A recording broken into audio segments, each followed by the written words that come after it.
National People's Party NPP ki MLA manga ki manungda MLA Mari ki Mathakta Congress ki Vice President Hariswar Goswami na Indian Constitution ki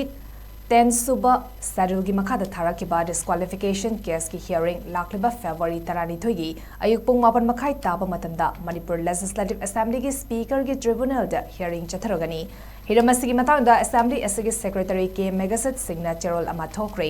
NPP ki MLA Mari da thakiba petition copy singda Mari Lainariba MLA Singh asina Speaker ki Tribunal da Lakliba February 12 natroga masigi mamangda Mari lenaba masagi comments natroga Paukum Singh ge aiba Cherol pikhalaknaba khanganki masigal lonina case asigi hearing su hariba numit February 12 gi ayuk pung 8 makhaida Chatharagani masida MLA masana troga makhogi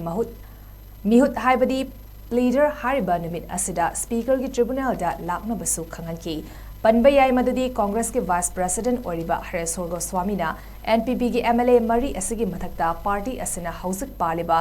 Biren Singhi government asida sawat patokle haina party asigi president alauthokraba fawada MLA Mari asina makata na VCB government asibu sawatuna lei haibagi mayokta disqualified tobiyu haijuna assembly ki speaker da case ama tharakibani NPP ki MLA Mari adudi Kaksing AC ki MLA oiriba Mayang Lambam Rameshwar Singh Moirang AC ki MLA Thongam Santi Singh Oinam AC ki MLA Irengbam Nalini Devi amadi Tamenglong AC ki MLA Janghemlung Panmaini Ningsing bayai madudi mamang chehi ki November 13 NPP ki President Conrad K Sangmana MLA manga karakhiba party asina Biren Singh na luchingliba Manipur lengak asida sokat patokle haina lauthokibani